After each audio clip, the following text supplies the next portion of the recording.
بسم اللہ الرحمن الرحیم۔ السلام علیکم ورحمۃ اللہ وبرکاتہ۔ الحمد للہ حمدا کثیرا طیبا مبارکا فیہ، والصلاة والسلام علی سید المرسلین محمد وآلہ وصحبہ اجمعین، اما بعد۔ حاضرین و ناظرین، یہ درس نمبر 12 ہے اور آج سورۃ البقرہ کی 2 آیتوں کی تلاوت و تشریح کی جائے گی، آیت نمبر 6 اور 7۔ اعوذ باللہ من الشیطان الرجیم، بسم اللہ الرحمن الرحیم۔ ان الذین کفروا سواء علیہم اانذرتہم ام لم تنذرہم لا یؤمنون۔ ختم اللہ علی قلوبہم وعلی سمعہم وعلی ابصارہم غشاوہ ولہم عذاب عظیم۔ صدق اللہ العظیم۔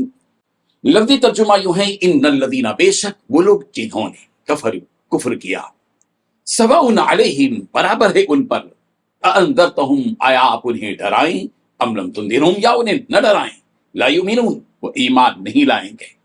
ختم اللہ، اللہ نے مہر لگا دی ہے، اللہ نے مہر لگا دی ہے، علی قلوبہم، ان کے دلوں پر، وعلی سمعہم، ان کے کانوں پر، وعلی ابصارہم، ان کی آنکھوں پر، غشاوہ، پردہ ہے، ولہم، اور ان کے لیے عذاب عظیم، بہت بڑا عذاب ہے۔ ترجمہ یوں ہے، بے شک جو لوگ کفر اختیار کیے ہوئے ہیں ان کے حق میں یکساں ہیں، خواہ آپ انہیں ڈرائیں یا آپ انہیں نہ ڈرائیں، وہ ایمان نہیں لائیں گے۔ مہر لگا دی ہے اللہ نے ان کے دلوں پر اور ان کے کانوں پر اور ان کے آنکھوں پر، پردہ ہے اور ان کے لیے بڑا ہی عذاب ہے۔ ان 2 آیتوں میں 4 باتیں بتلائی گئی ہیں۔ پہلی بات، پیغمبر کافروں کے حق میں برابر ہے آپ کا ڈرانا اور نہ ڈرانا، وہ تو ایمان نہیں لائیں گے۔ دوسری بات، اللہ تعالیٰ نے ان کے دلوں پر مہر لگا دی ہے۔ تیسری بات، ان کے کانوں اور آنکھوں پر پردہ ہے۔ چوتھی بات، ان کے لیے بڑا عذاب ہے۔ بزرگان محترم، ایسے بدقسمت لوگ جو خالق کائنات کی نعمتوں کے دائرے میں زندگی بسر کرتے ہیں، اس کی نعمتوں کا استعمال کرتے ہیں، مگر اس کی معرفت سے، اس کی پہچان سے محروم ہیں، جو سب کچھ کرنے پر قادر ہے، اس کی عبادت کو چھوڑ کر جو کچھ نہیں کر سکتے ان کی پوجا میں مصروف ہیں۔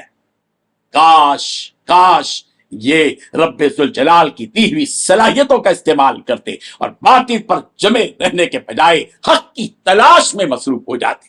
یہ ہمارے رب الرحمن رحیم کا ہم پر احسان ہے کہ اس نے ہم کو ایمان کی دولت عطا فرمائی اور کفر کی گندگی سے بچا لیا اور اپنے عبادت کی توفیق بخشی اور ہمارے قلوب کو ایمان سے بھر دیا۔ کس قدر تباہی و بربادی ہوتی اگر ہم اس آیت کے مصداق ہوتے جس میں یہ حقیقت بیان کی گئی کہ ان کافروں کے دلوں پر، ان کے سماعت پر مہر لگا دی گئی ہے اور ان کی آنکھوں پر پردہ ہے اور ان کے لیے دردناک عذاب ہے، اور ان کے حق میں یہ فیصلہ بھی سنا دیا گیا کہ وقت کا نبی بھی اگر ان کو عذاب الہی سے ڈرائے تو یہ ٹس سے مس ہونے والے نہیں ہیں، اب ایمان ان کے قریب نہیں آئے گا۔ یہ دور رسالت کے وہ کافر تھے جو نبی رحمت صلی اللہ علیہ وسلم کی نبوت کے بارے میں سب کچھ جانتے تھے لیکن مانتے نہیں تھے۔ معلوم یہ ہوا کہ صرف جاننا کمال نہیں ہے، اصل تو ماننا کمال ہے۔ جس دل پر اللہ تعالیٰ مہر لگا دے اور جن کانوں پر اللہ مہر لگا دے اور آنکھوں پر اللہ تبارک و تعالیٰ پردہ ڈال دے، اس مہر کو کون کھول سکتا ہے اور کون اس پردے کو ہٹا سکتا ہے؟ سورہ نام کی آیت نمبر 46 میں یہی حقیقت بیان کی گئی۔ قل ارأیتم ان اخذ اللہ سمعکم وابصارکم وختم علی قلوبکم من الہ غیر اللہ یأتیکم بہ۔ اللہ اکبر۔ آپ کہیے کہ پیغمبر یہ بتلاؤ کہ اگر اللہ تعالیٰ تمہاری سماعت اور بصارت لے لے اور تمہارے دلوں پر مہر لگا دے تو اللہ تعالیٰ کے سوا اور کون معبود ہے یہ کہ تم کو پھر دے دے۔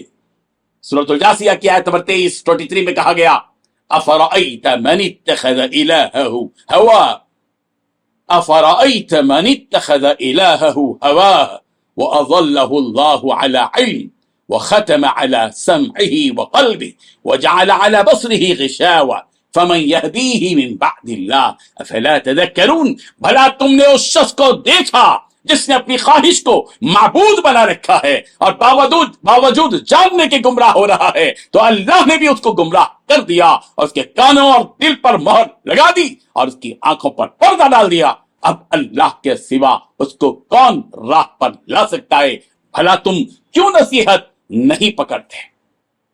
بزرگان محترم، کفر کرنے والوں کا تذکرہ قرآن مجید کی متعدد آیات میں ہے. سورہ بقرہ کی آیت نمبر 26 میں ہے وَأَمَّا الَّذِينَ كَفَرُوا فَيَقُولُونَ مَاذَا أَرَادَ اللَّهُ بِهَذَا مَثَلًا. جو لوگ کافر ہیں وہ یہ کہتے ہیں کہ اللہ تعالیٰ اس مثال سے، مکھی اکھی کی مثال سے کیا چاہتا ہے. سورہ بقرہ کی آیت نمبر 39 میں کہا گیا وَالَّذِينَ كَفَرُوا وَكَذَّبُوا بِآيَاتِنَا أُولَئِكَ أَصْحَابُ النَّارِ. وہ لوگ جنہوں نے کفر کیا اور ہماری آیتوں کو جھٹلایا وہ دوزخی ہیں.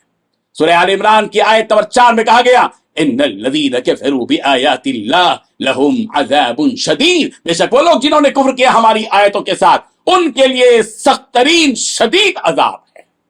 اور سورہ آل عمران کی آیت نمبر 12 میں کہا گیا قل للذین کفروا ستغلبون وتحشرون الی جہنم. کہہ دیجئے پیغمبر ان لوگوں سے جنہوں نے اس دنیا میں کفر کیا ہے کہ تم مغلوب ہو جاؤ گے عنقریب اور تمہیں دوزخ کی طرف جمع کیا جائے گا. سواؤن کا لفظ بھی قرآن مجید میں بار بار استعمال کیا گیا ہے. سورہ اعراف کی آیت نمبر 193 میں کہا گیا سواء علیکم ادعوتموہم ام انتم صامتون. اور سورۃ الرعد کی آیت نمبر 10 میں کہا گیا سواء منکم من اسر القول ومن جہر به. اور سورہ ابراہیم کی آیت نمبر 21 میں کہا گیا سواء علینا اجزعنا ام صبرنا ما لنا من محیص. اللہ تبارک و تعالیٰ ان آیات کو سمجھنے کی ہم سب کو توفیق عطا فرمائے اور کفر جیسے جرم سے پروردگار ہم سب کی حفاظت فرما دے. آمین. وآخر دعوانا ان الحمد للہ رب العالمین. ڈیلی درس قرآن کو سبسکرائب کیجئے، اپنے تاثرات اور مشورے ارسال کیجئے اور اپنے متعلقین کا گروپ بنا کر انہیں روزانہ درس قرآن بھیجیں اور اجر و ثواب پائیں.